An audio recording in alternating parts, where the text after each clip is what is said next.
Paano pinutol ng Ukraine ang supply lines ng Russia papuntang Crimea?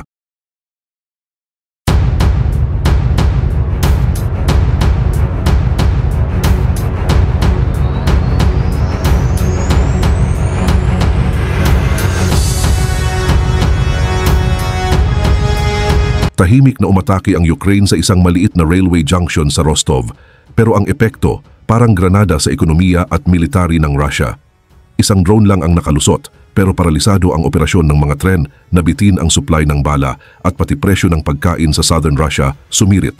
Alamin sa video na ito kung paano sinakal ng Ukraine ang logistics lifeline ng Crimea at bakit ang simpleng ataking ito ang nagbukas ng malaking problema para sa Kremlin. Pero bago ko simulan ay hihingi lang sana ako ng isang like at subscribe. Malaking tulong na ito sa aming mga content creator. Salamat po. Ginamitan ng Ukrainian drones ang Kamolny Railway Junction, isa sa mga pinaka-critical na logistics center sa Kalmas Basin ng Rostov Oblast. Ang ataking ito ang puminsala hindi lang sa infrastructure facility kundi pati sa isa sa mga supply papuntang Crimea. Ang Kamolny ay nasa mga 38 kilometro mula sa Ukrainian border at mga 200 kilometro naman mula sa rear line Kostinifa region. Dahil sa lokasyon nito, napakahalaga nito sa chain ng transportasyon na nagdudugtong sa Russian domestic routes at sa mga okupadong teritoryo. Ang mga railway lines na dumadaan dito ay aktibong ginagamit sa pagbiyahe ng supplies, bala at mga sundalo papuntang Crimea, kaya ito ang tinarget. Nagsimula ang atake bandang hating gabi. Ayon sa mga nakasaksi sa mga bayan ng Shakhta at Novoshakhtinsk, narinig nila ang mga pagsabog kasabay ng ingay ng mechanical buzzing. Kasunod nito, may mga report na nagpaputok ng air defense systems at may ilang drones na napabagsak, pero may isang drone na nakaabot sa target. Isang piraso ng drone ang bumagsak sa train station sa Kamolny at nagdulot ng sunog sa bubong ng gusali. Habang lumalaki ang apoy, isang special firefighting train ang ipinadala sa lugar para pigilan na tuluyang masira ang railway infrastructure doon. Pero kahit naagapan, malaki pa rin ang naging pinsala. Kinumpirma ni Yuri Slikasar, ang acting governor ng Rostov Oblast, ang atake at sinabi niyang ang sunog sa station building ay galing sa piraso ng drone. Inanunsyo naman ng Russian Railways na naapula na ang apoy, pero inamin nilang matindi ang disruption sa operations ng system. Dahil sa insidente, 26 na passenger trains ang na-delay ng hanggang 4.5 oras. Bukod dito, binawasan ang bilis ng mga tren na dumadaan sa lugar para sa seguridad. Ang pagbagal na ito ay nakaapekto hindi lang sa passenger traffic kundi pati sa military at logistics transport. Kasi ang Kamolny Railway Junction ay isa sa mga pinaka-critical na transportation hubs sa katimugang Russia. 70% ng Russian Ground Forces shipments ay dumadaan dito. Noong mga unang linggo ng invasion, noong 2022, karamihan sa armored convoys na papunta sa Kiev Axis ay inilipat mula Riles papuntang kalsada sa Belarus. Simula noon, ang mga tulay na tinamaan ng Ukrainian artillery HIMARS salvos, ang mga fuel depot sa Romny at ang Chapline Railway Station ang naglantad ng kahinaan ng Russian logistics, ang kakulangan ng flexible routes. Kaya ang Kamen-Nolamny ay naging ideal target. Ang junction line dito ang naghihiwalay ng north-south at east-west routes sa loob ng Donetsk-Rostov-on-Taganrog Triangle. Simula nang masira ang Crimean Bridge, ang mga heavy ammunition wagons ay dito na dumadaan imbes na sa Kerch. Kapag na-delay ang isang junction lang, ang 122mm rockets na papunta sa ika-58 Combined Arms Army sa Zaporizhia Front ay madedelay ng 48 oras. Ang mga fuel tankers ay mapipilitang bumalik sa Volgograd. Mula sa chip-enabled artillery shells hanggang sa diesel generators, lahat ng supplies ay bumabagal ang daloy sa frontline. Ang mga railway junctions din ang nagsisilbing keynodes sa electronic warfare at air defense networks ng Russia. Ang convoy mula Ural ay naglo-load ng TOM 2 kilometro systems sa mga wagons para linisin ang ruta. Kapag nasira ang mga ito sa drone attacks, nagkakaroon ng air defense shadow sa natitirang bahagi ng line. Dahil dito, isang simpleng drone strike lang ang pwedeng mag-trigger ng chain reaction na makakaapekto sa Torbuk layers at maging sa fire intensity ng artillery units sa malalayong fronts. Ayon sa reports mula ika-42 Division sa hilaga ng Melitopol, bumaba mula 15 rounds per target noong Hulyo, isa ang stock ng 152mm na artillery ammunition, papuntang 8 rounds na lang. Ibig sabihin, ang Ukrainian artillery ay nakuha na ang upper hand sa counter-battery fire. Ang fuel rationing din ang nagpaikli sa patrol time ng mga tangke sa field. Dahil sa logistical delays, may mga unit na napipilitang maghintay ng ilang linggo para sa bala o gasolina. Lumalaki ang diferensya ng consumption at resupply rates ng mga divisions na aktibo sa Donetsk, Tokmak at Vasilivka axis. Habang humihina ang mga depensa sa ilang lugar, nagkakaroon ng pagkakataon ang Ukraine sa kanilang counter-attack plans.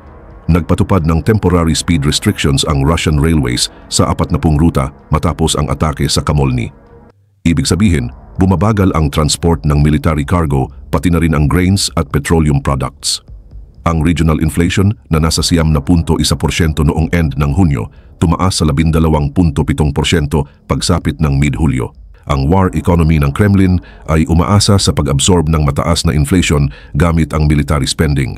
Pero ang logistical delays ay hindi lang nagpapalaki ng budget deficit, sinisira rin nito ang cycle ng defense industry sa raw materials at spare parts.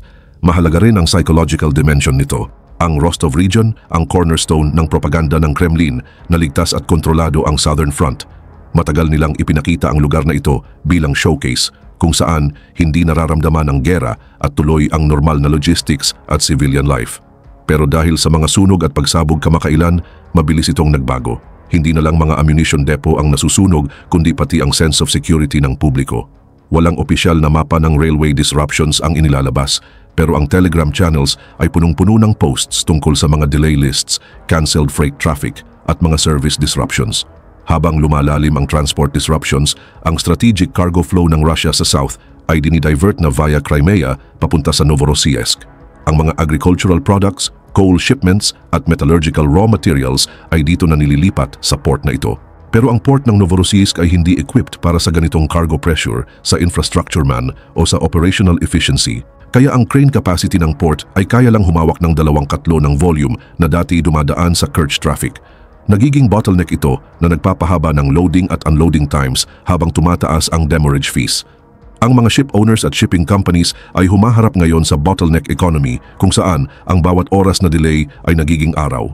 Tumaas din ng 60% ang cargo insurance premiums mula sa insurance companies dahil sa mataas na risk. Ang increase na ito ay malaking pressure lalo na sa mga transport chains na mababa ang margin at hindi lang sa port ramdam ang epekto ng chain disruptions na ito. Pati ang presyo ng bilihin sa buong Southern Federal District ay tumataas. Kahit may alternative routes ang Russia, hirap silang kontrolin ang sitwasyon. Alam kasi ng Kremlin na ang mga ruta na ito ay under threat pa rin ng Ukrainian attacks. Halimbawa, ang railway line na lifeline ng Crimea. Magsisimula ito sa Kerch Bridge, dadaan sa Bagarovo at Jankoy at papunta sa loob ng Crimea, partikular sa Simferopol at Sevastopol. Ito ang main supply line, hindi lang para sa Crimean Peninsula kundi pati sa Black Sea Fleet at sa frontline. Ang railway viaduct sa Kerch Bridge ay binuksan noong taong 22 bilang double track line. May haba itong 18 kilometro at ginawa para makapag-carry ng humigit sa 25 milyong tonelada ng cargo kada taon. Sapat ang capacity na ito para sa malaking bahagi ng military logistics, kasama na ang bala, armored vehicles, fuel tankers at mga tren na may sakay na sundalo. Pero ang strategic infrastructure na ito ay malubhang nasira simula noong magsimula ang gera noong 2022, 2023 at 2024. Tatlong major attacks ang tumarget sa tulay. Bawat pagsabog ay nagdulot ng malaking structural damage sa bridge at habang ginagawa ang repairs, isang truck na lang ang pinayagang gamitin ng mga tren. Bumaba ang capacity nito sa 1/4, binawasan ang speed limit at bumagal ang daloy ng transportasyon. Mula sa dating 45 hanggang 50 tren bawat araw, bumaba ito sa 15 hanggang 20 tren lang matapos ang mga atake. Bukod pa rito, vulnerable ang bridge sa dumaraming klase ng banta. Ang mga pier ng tulay ay pwedeng tamaan ng prototype unmanned surface vehicles na lumulutang malapit sa surface ng dagat. Pwede nilang banggain ang mga pier at pasabugin ito na nagbabanta sa tibay ng buong bridge. Ang superstructure ng bridge ay naging open target na rin para sa long-range at precision-guided Storm Shadow missiles or mga Chinese-made HSC-AJ cruise missiles. Kaya nilang tamaan direkta ang rail system ng tulay, mga kable at steel girder structures. Bukod pa dito, ang mga recent FPV swarm attacks kung saan sabay-sabay na umaatake ang maraming maliliit na drones ay tumatarget sa steel panels, signaling systems at electrical infrastructure ng tulay. Isa pang ruta ay ang land corridor mula Rostov papuntang Crimea. Ang line na ito ay nagsisimula sa Rostov-na-Donu, dadaan ng Taganrog, Mariupol, Volnovakha, Tokmak at Melitopol at papasok sa Crimea sa pamamagitan ng Jankoy Station via Perekop. Ito ang main route ng transportasyon ng military equipment mula Russia papuntang frontlines at para masuportahan ang Crimea. Pero dahil ang corridor na ito ay dumadaan sa occupied Donbas territory, palagi itong nasa range ng high-precision weapons ng Ukraine. Ang mga long-range missile systems gaya ng HIMARS at ATAC-MS ay laging nakaambang tamaan ang mga fixed infrastructure sa corridor. Kaya napipilitan ng Russian Army na gumawa ng temporary solutions para mapanatiling buhay ang ruta. Ang mga critical bridges ay pinapalitan ng mga mas murang filler beams na madaling palitan imbes na steel beams dahil vulnerable ang mga ito sa HIMARS attacks. Ang electrical infrastructure ay palaging tinatarget din. Kaya ang mga stations ay gumagamit na lang ng portable diesel generators imbes na permanent transformer buildings. Ipinapakita nito na napaka-fragile ng system at pwede itong mabulilyaso kahit anong oras.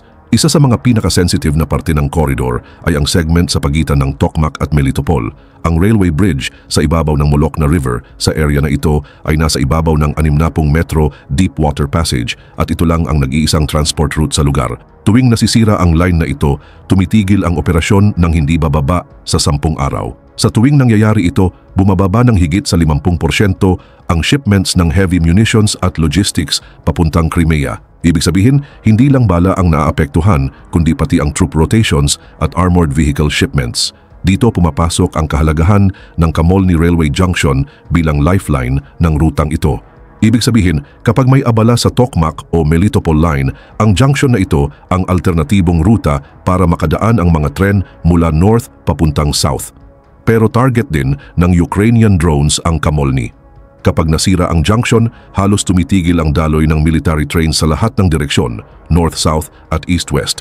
Sa ganitong sitwasyon, may isang alternative route na pwedeng gamitin ng Russia para kumonekta sa Crimea. Ito ay ang pagbiyahe sa Cuban Internal Line papuntang Port Kavkaz Ferry at mula roon tatawid sa Crimea gamit ang Port Krim. Gumagamit ang system na ito ng roll-on roll-off ferry ramps na kayang magsakay ng rail at road vehicles. Pero sa totoo lang, isa lang itong theoretical solution. Kasi noong 2023, matinding nasira ang ferry docks sa isang Ukrainian UAV at frogfoot attack.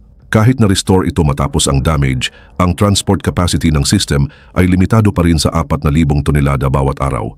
Mababa ito kumpara sa 6,500 hanggang 7,000 na tons na logistics volume na kailangan araw-araw ng military units at infrastructure sa Crimea. Sa madaling salita, backup lane lang ito pero hindi sapat para sa traffic volume na parang highway. Isa pang critical infrastructure na ginagamit para matustusan ang energy needs ng Crimea ay ang fuel pipeline. Ang pipeline na ito ay nagmumula sa Krasnodar region, dumadaan parallel sa Kerch Strait at nagdadala ng diesel at gasoline papuntang Crimea. Dahil sa liit ng diameter nito, tinatawag ito ng publiko bilang Druzhba Light.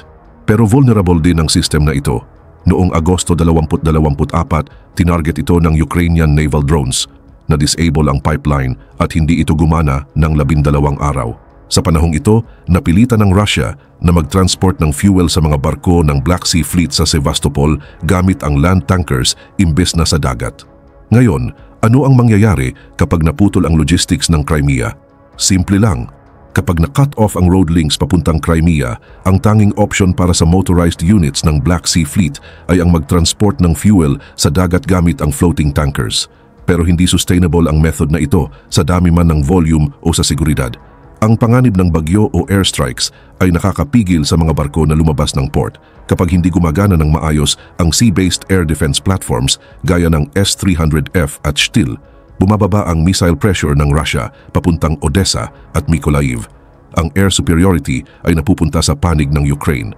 Ang diesel at jet fuel na kailangan para sa mga tangke, armored vehicles at transport trucks ay dadaan sa tanker trucks mula Novorossiysk papuntang ferry tapos sa Crimea. Pero ang mga delay dito ay nagpaparalisa sa rear traffic, lalo na sa pagitan ng Melitopol at Jankoy.